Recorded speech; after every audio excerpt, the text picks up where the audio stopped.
It's Black Friday, marking the official start of holiday shopping, and many Long Islanders went searching for the best deals and sales at Roosevelt Field Mall. This is like my Olympics. I just love it. I just love coming out and getting an early start on the day and just seeing what kind of deals I can get. The National Retail Federation estimates Americans will spend more than $1 trillion this holiday season. And Shinnecocks Nation plans on to keep fighting the removal of its electronic billboards in Hampton Bays. Tribe members say they plan to defy a state court order issued this week to cease operating the 65-foot digital billboards that you see right there on Sunrise Highway. The state argues the sign's plans were not properly approved and are not safe for drivers.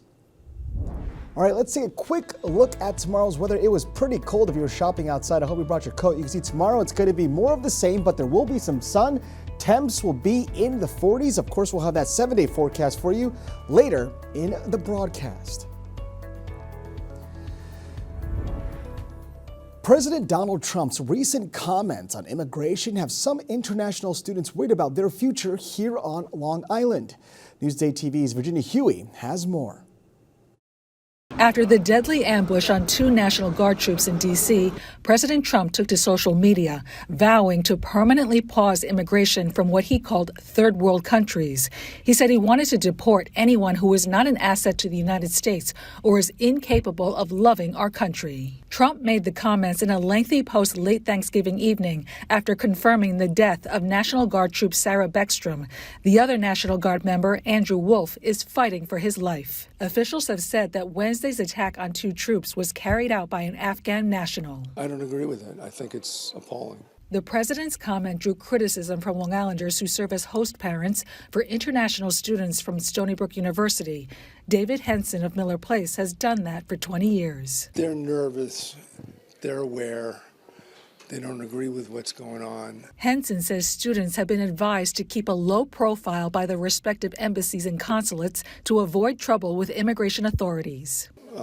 Sad and upset that those people were shot, but to blame innocent people across the board because of who they are, who their ethnic background is, they're just trying to make a better life for themselves. Host parent Joanne Vitale of Wading River welcomed her first international student in August. I don't think that we should stop people from other countries from coming to this country. That's what this country was founded on, is immigrants. Immigration advocates are concerned the president's renewed anti-immigration rhetoric will further undermine America's global standing as a nation welcoming to immigrants. All of them are here doing legitimate work, doing good work in whatever their respective fields have to be. For Newsday TV, I'm Virginia Huey. Now you can read more about this story at Newsday.com. Click Get More below the Newsday TV video box. Only in Newsday, Long Island's largest remaining duck farm is starting to thrive again after what they called a devastating setback. Virginia Huey has more. You're listening to the sound of a comeback at Crescent Duck Farm in Aquabog. It's a good feeling to go back and see healthy animals growing and living and thriving. Owner Douglas Corwin can't help but smile when he sees his flock, now 12,500 strong, after suffering a devastating setback following a bird flu case in January. It totally shocked us at that point in time. After the mandatory slaughter of nearly his entire flock of 99,000 birds, Corwin's farm fell silent for the first time in its 117 years. He was forced to lay off most of his workers. Well, it was total silence, We were in quarantine. You couldn't go up there. All these barns had to be totally sanitized, and it was a very eerie feeling. The future of the last commercial duck farm on Long Island was in question, but the 67-year-old lifetime duck farmer felt failure was not an option. I'm the 14th generation on the land. I don't want to be the last person doing this. Fortunately, New York State allowed us to save some very old eggs. We got a few baby ducks from it. We've reproduced those baby ducks. The next 6 months will be critical in the rebuilding process. Corwin is now growing the second generation of 10,000 ducks to the point where they can lay eggs starting next year.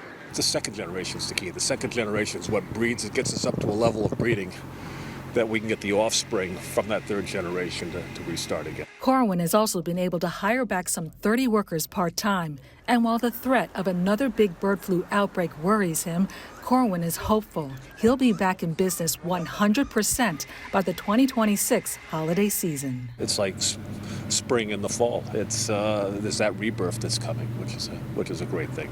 For Newsday TV, I'm Virginia Huey. Now you can read more about Crescent Duck Farm at Newsday.com. Click Get More below the Newsday TV video box. Newsday investigates a deal reached between the state and the PGA to host two more major championships, the 2028 KPMG Women's Championship and the 2033 PGA Championship will both be held at Bethpage Black.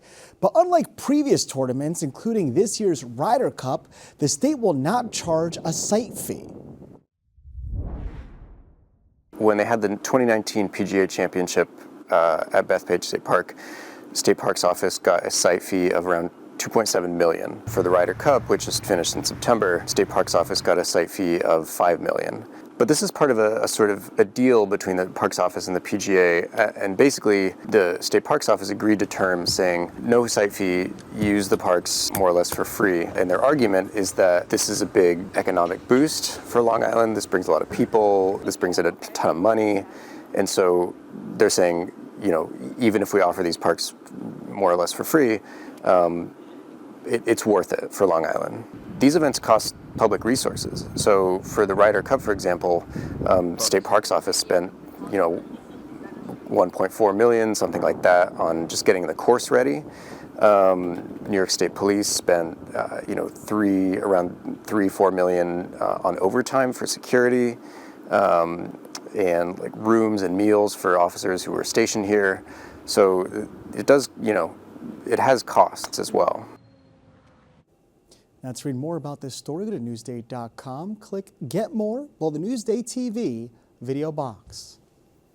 All right, so after the big Thanksgiving dinner feast, you might not be in the mood for leftovers tonight.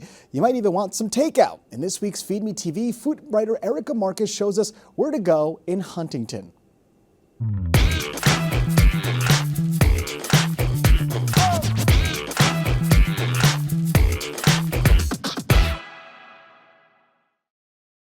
Huntington has always been one of Long Island's most dynamic dining scenes. There are always places opening and closing, but the last year, it seems like more important places have closed and more exciting places have opened than ever before. So we're starting here at what until very recently was Red Restaurant and Bar. Very shortly after Red closed up shop, we learned that Luca's Steak was opening here from a team headed by David Tunney, who also owns Old Fields Barbecue around the corner and Luca, a really great Italian restaurant in Stony Brook.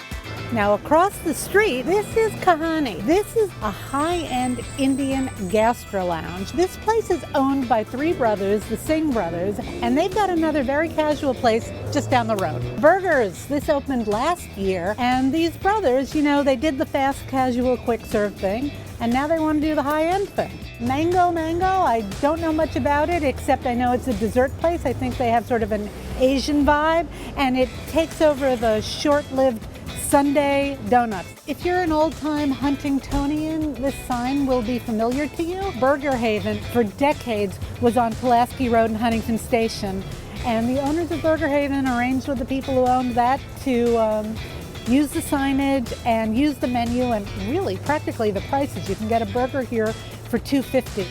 If you don't go past Girard Street, you don't get to Urubamba Pisco Bar, which opened this year, and it is just a wonderful restaurant that highlights the incredibly sophisticated cuisine of Peru. This hasn't been that long a walk for me, but I do feel like I have been talking for 2 hours straight, so I'm going to go inside and have a drink. Find more places to eat in Huntington. Go to Newsday.com. Click Get More below the Newsday TV video box. All right, it's one of the biggest shopping days of the year. Newsday has a look at the hottest holiday toys. Macy Eglin and family writer Beth Whitehouse have more.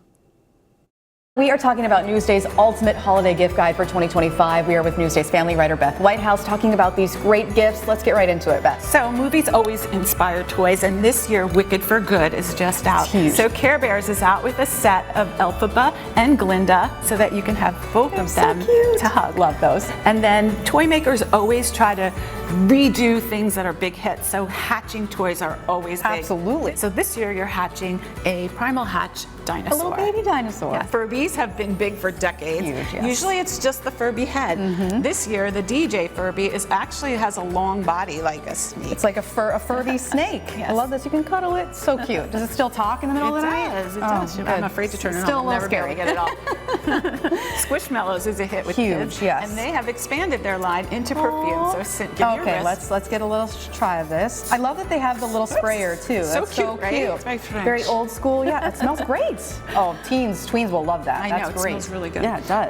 And My Little Pony is out with a trading card line, so you may see kids with these at school. Social media spurs toys, and this is the Gen Me Get Ready With Me set, so that adults go on social media, they say, put on my They makeup do their with makeup, me. Yes. yep. Gives tweens the chance to do their makeup as well. They'll love that. For your littlest ones, of course, Miss Rachel is Staple in always my a hit. house. A huge staple in my house. This year we've got the spinning learning wheel with Miss Rachel. So Hi, friends. Love it. So cute. And then for your splurge, this is the early rider.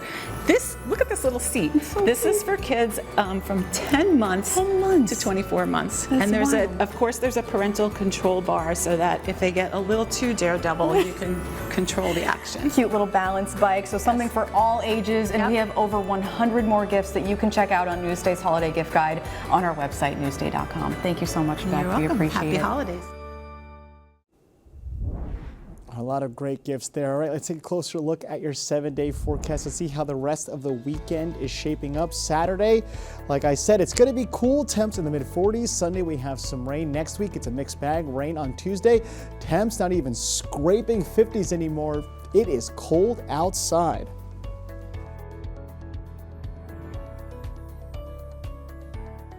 Long Island weather is brought to you by PTRC.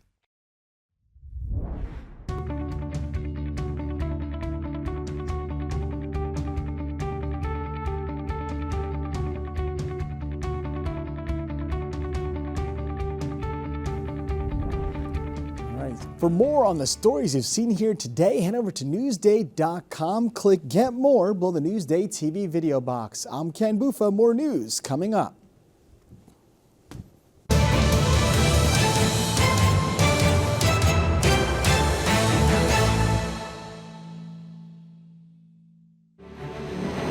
Powerful and personal. Newsday's documentaries explore the Long Island experience. Now streaming on NewsdayTV.